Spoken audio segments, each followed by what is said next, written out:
그래서 제목은 강요받는 48cm라고 지어봤습니다.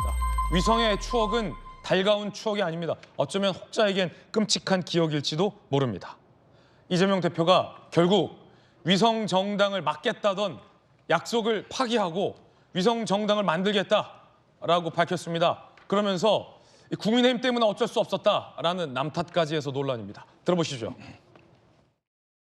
민주당은 제3의 길을 추진했습니다. 국민의힘이 요구하는 병립형 비례를 채택하되 번역별 비례의 이중 등록을 허용하고 소수 정당을 위한 의석 30% 할당 또는 번역별 최소 득표율 3%의 1석을 우선 배정하는 방안이었습니다. 그러나 여당은 이중 등록을 끝까지 반대했습니다. 이제 민주당은 번역별 병립형으로 회귀하거나 준연동제 하에서 여당의 반칙에 대응책을 마련하거나 양자택일을 해야 될 상황이 됐습니다. 준연동제는 비록 불완전하지만 한 걸음 진척된 소중한 성취입니다. 과거로의 회귀가 아닌 준연동제 안에서 승리의 길을 찾겠습니다. 반칙이 가능하도록 불완전한 입법을 한 것에 대해서 사과드립니다. 결국 위성정당에 준하는 준위성정당을 창당하게 된 점을 깊이 사과드립니다.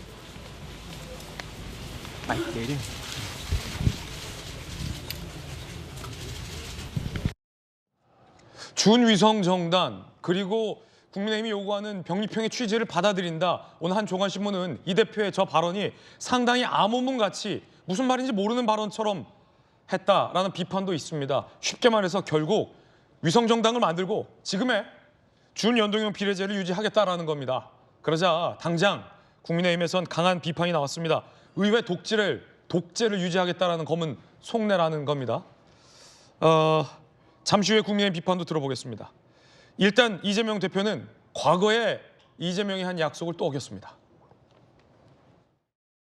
위성정당이라고 하는 아주 기상천외한 편법으로 대의민주주의 체제가 실제로 한번 작동도 못 해보고 다시 후퇴해버린 것 같습니다. 위성정당을 불가능하게 만드는 조치들도 필요하지 않겠냐는 생각을 합니다. 비례대표를 확대하고 비례대표 제도를 왜곡하는 위성정당 반드시 금지시키겠습니다. 피해를 입은 정당들에게 다시 한번 깊은 유감을 표합니다. 또 위성정당을 만들겠다라는 겁니다. 사과하긴 했지만 이 대표가 2021년 12월, 2022년 2월에 재차했던 약속을 이번에도 어겼습니다. 박성규 대변인 어떻게 보십니까? 그래요. 역시 이재명이다. 예상에서 한치도 벗어나지 않는 그런 꼼수를 택하는 그 모습 속에서 저걸 어떻게 봐야 할까? 국민을 저렇게 무시하고 우롱해도 되는 것인가? 국민과의 약속이 이재명 대표에게는 저렇게 가벼운 것인가 하는 생각을 좀 하게 됩니다. 예. 이번에는 사실은 21대보다 더 안 좋아요. 왜 더 안 좋으냐면은 지금 우리 화면에서 봤지만은 21대가 잘못됐다고 하는 사실에 대해서 여러 차례 사과했잖아요. 예. 이런 일 반복되지 않도록 하겠다고 다짐하고 다짐했습니다. 그 다짐을 또 다 버린 거예요. 근데 그러면서도 이번에는 마치 그래도 그때보다는 조금 더 나아진 것처럼 또 포장까지 합니다. 준위성정당이라고 하는 준자를 앞에 붙임으로써 뭔가 또 호도를 하고 더 안 좋은 것은 그 모든 이 비겁한 선택의 핑계를 여당에 지금 대고 있다는 거예요. 그렇게 얘기를 했죠. 상대가 칼을 들고 대드는데 맨주먹으로 맞설 수는 없는 것 아니냐. 근데 거기서 하나 간과한 게 있어요. 상대가 들고 있는 칼은 공격용 칼이 아니라 방어용 칼이었습니다. 이재명 대표의 민주당이 과거에 막 조자룡의 헌칼 휘두르시듯이 썼던 그 칼을 버리겠다고 약속하고 안 쓰겠다고 약속하고 다시 쓸 기회를 노리고 있으니까 그 칼이 다시 나올 것에 대비해서 상대가 칼을 준비했다고 하는 걸 알려준 거예요. 예. 당신들 안 버리면은 우리 이거 또 쓸 수밖에 없다. 그러니 우리 같이 버리자라고 얘기를 했는데 마치 본인들은 그 칼이 공격용 칼이었다고 주장을 하면서 본인은 잘못 없다. 이렇게 주장을 하는 항변하는 것은 또 한 번 국민을 속이는 것이죠. 네. 저는 저런 모습을 보면서 이재명 대표는 과연 역사를 좀 두려워하는 사람인가, 국민을 두려워하는 사람인가 이런 생각하게 됩니다. 왜냐하면 역사는 분명히 이렇게 기록할 거예요. 21대 총선을 앞두고 민주당이 공수처라고 하는 특별한 목적을 가진 기구를 만들기 위해서 정의당 등 소수 정당들을 부술려서 그들에게 좋은 것을 주겠다고 약속을 해서 이른바 준연동형 비례대표제를 만들었다. 그런데 그 준연동형 비례대표를 통해서 이제까지 국회의원 선거 사상 없었던 코미디 같은 일이 벌어졌다. 그래서 그런 일의 결과에 대해서 책임을 지고 다음엔 그거 하지 않겠다고 약속을 했고, 약속을 한 차례 한 것도 아니고 여러 차례 했음에도 불구하고 그 다음에 22대 때 또 다시 그런 똑같은 현상을 반복하는 그런 선택을 하고 말았다. 그때 처음에 그 문제의 원인이 되는 준연동형을 도입할 때 그때는 제1야당을 완전히 제껴놓고 힘으로 밀어붙이는 선택이었고, 그것이 4년 만에 또 재현됐다. 이 역사의 기록을 나중에 이재명 대표나 이재명 대표의 가족들이나 지금의 민주당의 의원들은 어떻게 받아들일까요? 예. 역사를 좀 두려워해야죠. 준연동형 비례제 4년 전에 말씀하셨던 것처럼 민주당이 주도로 해서 지금의 여당인 국민의힘을 제치고 밀어붙여서 통과시킨 방법입니다. 지난 선거 때 마치 떴다방처럼 선거 때만 만들어졌던 작은 정당들 이 중 상당수는 선거가 끝나고 민주당으로 편입이 됐습니다. 그래서 분명 선거 때는 다른 정당의 소속 의원이었는데 선거가 끝나고 민주당 의원으로 활동하면서 의원 임기를 마친 의원들도 상당히 많습니다. 이번에도 또 그걸 하겠다라는 겁니다. 서지현 부대변인, 네. 이 법도 민주당에서 주도해서 밀어붙였고 이번에도 위성정당을 또 만듭니다. 이 대표 국민들에게 한 약속은 파기했어요. 죄송하다라고 사과는 하고 어쩔 수 없었다라고 말은 했지만 알잖아요. 어쩔 수 없었던 게 아니라는 거. 그렇죠. 그러니까 이재명 대표도 사과하고 사실 그 국회의원 300명이 다 사과해야 됩니다. 이번. 아니요. 예. 그 양당에 탓하지 마시고 네. 민주당에게 드린 질문입니다.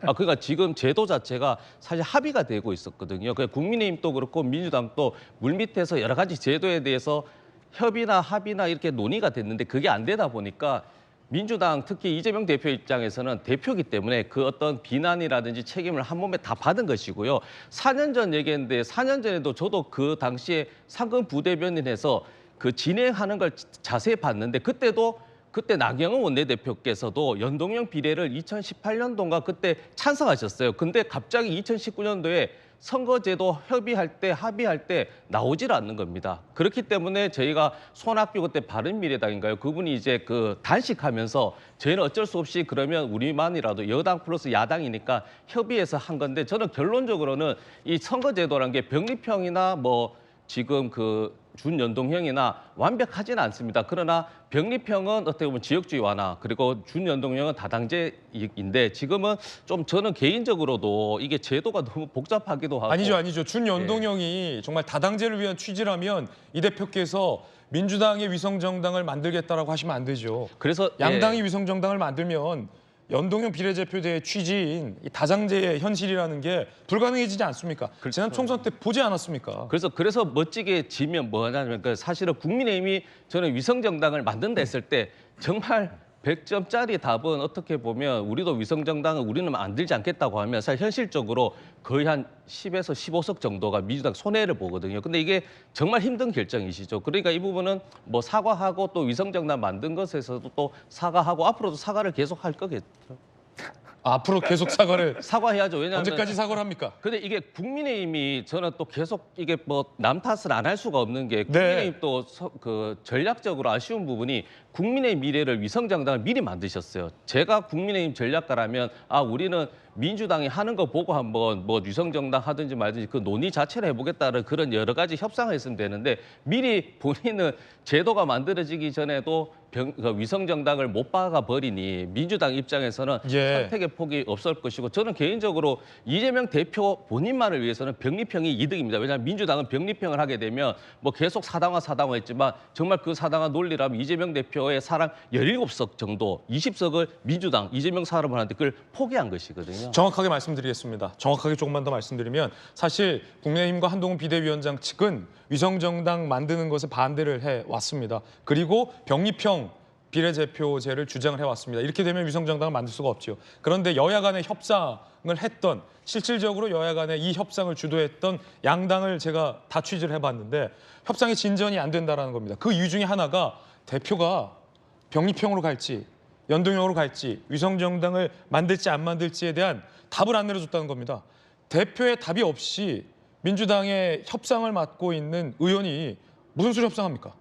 근데 대표가 그걸 제도를 다 합으로 만들 수는 없습니다. 지금 대표가 결정하지 그러니까 않았습니까? 대표가 최종적으로 그러니까 그 책임을 다진 거예요. 왜냐하면 정계특위라고 해가지고 정치개혁 특위 자체가 이게 원래 김진표 의장 또 1년 전에 만들어야 됩니다, 이게. 근데 사실은 이게 2018년도에 이 제도 자체를 만들 때 위성정당을 못 만들 수 있는 개헌이라고 해서 이렇게 헌법의 자유를 제한하든지 이런 해야 되는 이거를 못한 거예요. 그 민주당이 실패이기도 하고 그 제도 허점인데 그 당시에는 또 이재명 대표는 성남시장에서 이제 경기도지사였기 때문에 이때는 어떻게 보면 자유로운 부분인데 지금 자체는 이 제도를 논의만 하고 계속 이렇게 희망 고문을 한 겁니다. 예, 그렇기 때문에 지금 또 뭐 저도 그렇지만 대구 경북에 있는 분들은 다 권역별 병립형 이중 등록을 굉장히 강하게 요구했었거든요. 예. 그 이런 부분에 있어서 김진표 의장도 그렇고 300명 국회의원들이 왜 직무유기라고 한 것은 이거 1년 전에 해야죠. 그리고 지금 300명 의원들이 정하는 거 이재명 대표도 포함해서 이분은 비례대표로 나오려고 하는 게 아니고 지역구 나오려고 하잖아요. 근데 왜 이런 거를 왜 현역 의원들만 선정하느냐. 그래서 저는 이게 미완의 완성이 아니고 실패라고 인정하고 다만 국회의원 총선 이후에 이거 바로 해야 됩니다. 알겠습니다. 네. 실패라고 인정을 하셨는데요.